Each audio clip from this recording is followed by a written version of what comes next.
नमस्कार दोस्तों, Hindi medium YouTube channel पे आपका स्वागत है। दोस्तों, आज 11 तारीख हो गई। परसों आपका एग्जाम है बीपीएससी 71 का। तो उसी को लेके बहुत सारे लोगों के मन में डाउट है, उनको घबराहट हो रही। इवन यहाँ तक हो रहा कि सर मेरी तैयारी नहीं हो पा रही। अंदर से ये फीलिंग आ रही कि एग्जाम छोड़ देना चाहिए। तो इसी चीज को मैं डिस्कस करने आया हूँ। ये इसके बाद आपके मन के जो डाउट हैं, बहुत मैं समझता हूँ कि बहुत सारे डाउट आपके क्लियर हो जाएंगे। और आप लोग एकदम मतलब कि बैलेंस माइंड से एग्जाम देने जाएंगे और आपका एग्जाम अच्छा होगा। देखो, जहां तक पढ़ाई की बात है, तो पढ़ाई आपने साल भर की है, अच्छे से की है। 25-26 दिन से मेरे साथ जुड़े हैं। मैंने आपको पीडीएफ प्रोवाइड करवाई, क्लासेस प्रोवाइड करवाई, टाइम से प्रोवाइड करवाई। थोड़ा सा लेट हो गया जरूर, लेकिन जिस तरीके के टू द पॉइंट मैंने आपको लेक्चर बनाए हैं, उसके हिसाब से अगर आपने तैयारी की है, आपने बिहार स्पेशल अच्छे से पढ़ा है, आपने हिस्ट्री अच्छे से पढ़ी है, आपने पीवाईक्यू अच्छे से लगाए हैं, आपने करंट अफेयर जो अच्छे से होता है वो करा है बिहार का और प्लस नेशनल लेवल का। अगर ये चीजें करी हैं आपने अच्छे से, तो आपको बिल्कुल भी लोड लेने की जरूरत नहीं है। जितने भी स्टूडेंट हैं, आप ही अकेले नहीं हो जिसके मन में इस तरीके का ख्याल हो, चाहे वो लड़कियां हो चाहे लड़के हो, कोई भी हो। उस सब के मन में इस तरीके का ख्याल लास्ट मोमेंट में आना लाजमी है। इवन मैं जब एग्जाम देता था तो मेरे मन में भी वही सारे ख्याल आते थे। क्योंकि अगर ये ख्याल नहीं आता, दिक्कत की बात तब होती है जब आप पढ़े होते हैं, तभी तो डाउट होता है। जब आप पढ़े ही नहीं तो इस तरह का डाउट होना, मतलब डाउट कैसे होगा। तो पढ़ाई को लेके आप टेंशन मत लो, जितना आपने पढ़ा है पर्याप्त पढ़ा है। और अभी जो एक दिन बचा है, 2 दिन बचे हैं पूरा दिन, इसमें कुछ इंपॉर्टेंट पॉइंट है, उनको केवल आप दोहरा लो, बाकी और छोड़ दो। बाकी इतना टेंशन मत लो, वो सबके साथ है, सिर्फ आपके साथ नहीं है। पढ़ाई या एग्जाम जो प्रोसेस है, सिर्फ पढ़ाई का प्रोसेस नहीं है। वो आपका मानसिक लेवल किस तरीके का है, आपका जो स्थिरता दिमाग की है वो किस तरीके की है, उसका भी एग्जाम होता है। पता लगा पढ़ा आपने ढंग से है कि नहीं है, वो तो हटाओ। तो इस तरीके से डिस्टर्ब हो गया कि आपने साल भर पढ़ाई की और लास्ट मोमेंट में आपने गलती कर दी, तो सारा गुड़ गोबर हो जाएगा। अब दिमाग यहाँ पे क्या लगाना है कि उस लास्ट मोमेंट में, अच्छी बात यह है बिहार की कि 12 बजे से एग्जाम होता है। 12 बजे से एग्जाम होता है तो आपको बहुत ज्यादा उठने की जल्दबाजी नहीं होती कि रात भर नींद ना आए। अगर आप 3-4 बजे भी सो जाते हो, कम से कम 5-6 घंटे की अच्छी नींद ले लोगे। ऐसा नहीं है कि एग्जाम में कह दिया कि मतलब कि 10 बजे ही पहुंचना है, 9:30 बजे ही पहुंचना है, तो ठीक है 9:30 9:30 इतना तक पहुंच जाओ, उसमें कोई टेंशन वाली बात नहीं होती। इंपॉर्टेंट बात यह है कि जो चीजें हैं, जैसे एडमिट कार्ड में जो जो चीजें दी हुई हैं, उनको एक बार ढंग से पढ़ लो। कितना भी आप दूसरे को कॉपी करते हो, अब पुराने हिसाब से क्या है कि 2 पेन ले लिए और फोटो ले ली, एडमिट कार्ड ले लिया और जो आईडी होती है वो ले लिया। लेकिन कई बार ऐसी इंफॉर्मेशन होती है जो हम लैग करते हैं, क्योंकि हम प्रीवियस के हिसाब से चलते रहे होते हैं।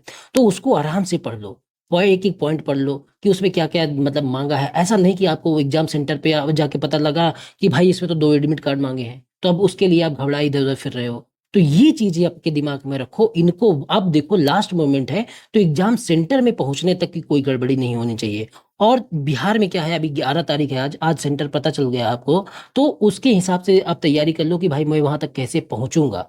इंपॉर्टेंट बात ये है, अच्छे से नींद आएगी कि नहीं आएगी, वो इंपॉर्टेंट है। आप पढ़ाई इंपॉर्टेंट नहीं रह गया, पढ़ाई को लेकर टेंशन छोड़ दो। जिनके मन में हमने पढ़ा है नहीं है, रिवीजन नहीं हुआ है, वो सब सेकेंडरी हो चुका है। अब आपका जो प्राइमरी फोकस है वो है कि आप अपने दिमाग को इतना संतुलित रखना कि हाँ भाई एग्जाम में आया है, मैंने पढ़ाई की है, मैंने साल भर पढ़ाई की है, महीने 2 महीने अच्छे से रिवीजन किया है। अब मैं उस स्टेज में हूँ जहाँ पे एग्जाम में जाऊंगा, अच्छे से मेरा एग्जाम होगा। ये चीजें दिमाग में रखनी बहुत जरूरी होती है। क्योंकि लोड लेके आप कर भी क्या लोगे, भले कितना लोड है, लेकिन थोड़ा सा उसको इग्नोर मारो कि भाई मुझे अब एग्जाम में जाना है, नहीं होगा नहीं होगा, ये दिमाग में रख लो, नहीं होगा नहीं होगा।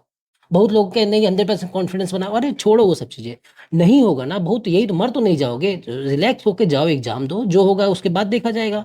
तो ये करना है, अपने एग्जाम सेंटर की पहचान अच्छे से कर लो, कितना दूर है, ये सारी चीजें। इसमें ना देरी लगा दो कि भाई एग्जाम सेंटर कहाँ पे है, आप पहुंच ही लेट रहे हो, तो सारा गड़बड़ तो यही हो जाएगा। इतना परेशान हो जाओगे कि एग्जाम टाइम पे ही आपका दिमाग इतना खराब रहेगा कि आप एग्जाम ही सही से नहीं दे पाओगे। अब एग्जाम के दौरान क्या करना है ये भी इंपॉर्टेंट होता है। एग्जाम के दौरान बहुत सारे बच्चों को देखता हूं मैं कि उठ के तुरंत कहीं वॉशरूम चले जाते हैं, कहीं पानी पीने चले जाते हैं। भाई 2 घंटे का इतना नहीं बर्दाश्त कर सकते। आपको पानी पीने की सुविधा दी भी जाती है, लेकिन कम से कम एग्जाम के दौरान जहाँ एक एक मिनट एक एक सेकंड का वैल्यू है, वहां पे आप उठ के 50 बार पानी पीने जाते हो। तो ये चीजें ध्यान में रखनी है ना भाई, कि एग्जाम सेंटर के दौरान ना आप दूसरे डिस्टर्ब हो किसी से, ना किसी से कुछ बोलो, ना खुद किसी को डिस्टर्ब करो। इस तरीके के अप्रोच रखो, आपका एग्जाम बढ़िया होगा, आपने पढ़ाई की है। तो ये चीजें दिमाग में रखनी है। अब बहुत सारे जो एग्जाम में है, अब वहां पे आपको सवाल नहीं आते तो तुक्का कैसे लगाना है। पहली बात तो तुक्का तुक्का होता ही नहीं है। जो आप समझते हैं, और कोई एकदम कोरा फैक्ट पूछ लिया है जिसके विषय में कोई, जैसे मान लो इतना फैक्चुअल सवाल पूछा कि किसी का सन पूछ लिया कि ये कब आया, उसके विषय में आपने जिंदगी में नहीं सुन रखा है, तब ये तुक्का थोड़ी लगाओगे। तुक्का तो वही होगा जहां आपको डाउट होगा, आपके सबकॉन्शियस माइंड में वो चीजें होती हैं, आपने बचपन से कभी ना कभी पढ़ रखी होती हैं, तुक्का तो उसमें लगता है ना।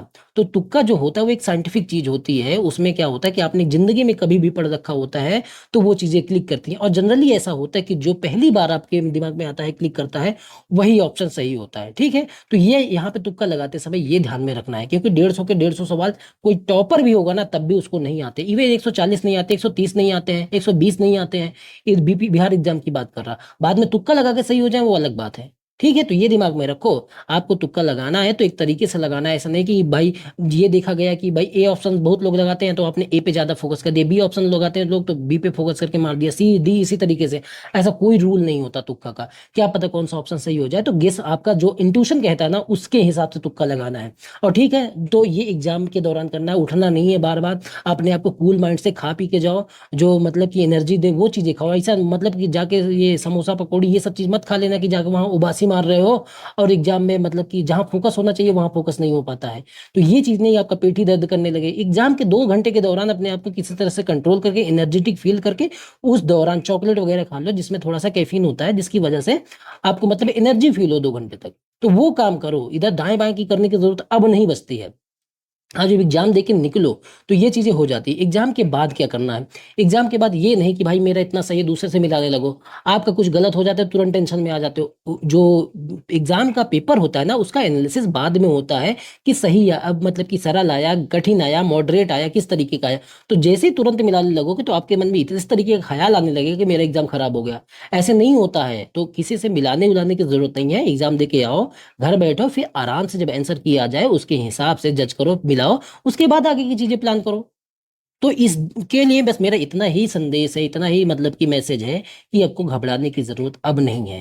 पढ़ना, जितना पढ़ना था उतना आपने पढ़ लिया है, अब कुछ नया कर भी नहीं लोगे तो दिमाग से ये हटा दो, पढ़ाई वाला सेक्शन बिल्कुल हटा दो कि पढ़ाई से अब देखो कुछ नहीं होने वाला है। आपका आपका जो दिमाग काम करेगा, सारा खेल अब दिमाग का है। तो आपको दिमाग को थोड़ा शांत रखना है, ये दिमाग में रखना है कि मैं तो ये बोलता हूँ, बहुत लोग बोलते हैं कि भाई मोटिवेशन के नाम पे कि हाँ होगा होगा होगा, वो हटाओ, नहीं होगा, मैं मान रहा नहीं होगा। तो इस हिसाब से भी आप कम से कम दिमाग तो रिलैक्स होगा, और जाके तब एग्जाम में दो, तैयारी करके दो, सो के जाओ। जिस भी बार मैं सो के अच्छे से जाता हूँ मेरा एग्जाम प्रॉपर अच्छे से होता है। जब आपको नींद नहीं आती है तो आपका दिमाग एक जगह फोकस नहीं हो पाता है, तो अच्छे से सो के जाना, ना आता हुआ सवाल भी सही होने की संभावना बन जाती है। तुक्का साइंटिफिक तरीके से लगाना, अंधे मुंह आंधी आंख मूंद के इस तरीके से तुक्का नहीं लगाना है। और एग्जाम के होने के बाद उठना नहीं है बार बार एग्जाम में, एक बार बैठ गए तो कम से कम अपना सवाल हल करके 2 घंटे का मतलब इतना पेशेंस रखो, 2-3 घंटे क्लास में बैठ जाते हो उसी तरीके से बैठ के अपनी व्यवस्था करके, जिस तरीके से मतलब कि आपको वहाँ पे बताया जाए उसी तरीके से चीजें करना है, और किसी से इधर उधर भटकना नहीं है, किसी से पूछने की जरूरत नहीं है। बहुत मैं देखा हूँ कि लोगों से पूछते हैं एक दूसरे से, आधे लोग तो गलत बताते हैं। तो जिसमें आपको कॉन्फिडेंस हो उसी हिसाब से करना है, और एग्जाम के बाद किसी से बकवास नहीं करनी है, चुपचाप अपने घर आओ, मिलाओ बाद में, और उसके बाद जो आंसर किया है उससे मिलाओ, ठीक है। उसके बाद हम जो है आपको बताएंगे, उसके हिसाब से हम लोग आगे की जो कक्षा है, जो क्लासेस हैं, किस तरीके से पढ़ाई करनी है। आपका अगर मेंस होता है तो उसके हिसाब से मेंस की तैयारी करवाऊंगा, नहीं तो और भी चीजें एईडीओ का एग्जाम है उसकी तैयारी करवाऊंगा। तो लोड लेके मत जाओ भाई, लोड लेके जाने से पास नहीं होते, बल्कि जो आता हुआ सवाल वो भी गलत हो जाएगा। तो ठीक है, दिमाग में इतना रखना कि चलो अब दिमाग अपना शांत रखना है, पढ़ाई वाली चीजें तो हट चुकी हैं, क्योंकि अब एक दिन में कुछ नहीं होने वाला। बस थोड़े जो फैक्ट है, डाटा है, जैसे बजट का, इकोनॉमिक सर्वे का, उसको एक बार दोहराते जरूर रहना, जाने से पहले भी एक बार देखना, क्योंकि ताजा ताजा होता है तो दिमाग में रहती हैं चीजें, ठीक है। और उसके बाद वहां जाके हड़बड़ाना नहीं है। क्वेश्चन को बहुत इंपॉर्टेंट है कि क्वेश्चन को आप ध्यान में रखते हैं, आता हुआ सवाल अगर गलत हो जाएगा ना तो आप बाहर हो जाओगे, फिर आपको कोई पास मतलब कोई दुनिया में नहीं करा सकता। क्योंकि आते हुए सवाल से होता क्या है कि उसी से आपको कॉन्फिडेंस होता है, ना आता हुआ सवाल 90%, 99% लोग एक जैसे ही होते हैं, वो सवाल सबको आता रहता है, जो नहीं आता वो सबको नहीं आता है। तो वहां पे जो बढ़त बना लेगा वही आगे हो जाएगा, और जिसका आता हुआ भी गलत हो गया ना तो पास ही नहीं होगा। तो थोड़ा सा रिलैक्स माइंड से, आता हुआ सवाल गलत नहीं होना चाहिए किसी भी तरीके, चाहे हिस्ट्री का हो, पॉलिटी का हो, तो सवाल को आराम से, असत्य पूछा है, सत्य पूछा है, ये नहीं है ये है, इस तरीके वाले जो थोड़ा सा फ्रेज होते हैं उनको अच्छे से देखना है, ठीक है। चलो अब इसके बाद एग्जाम बाद मिलते हैं, ठीक है, धन्यवाद।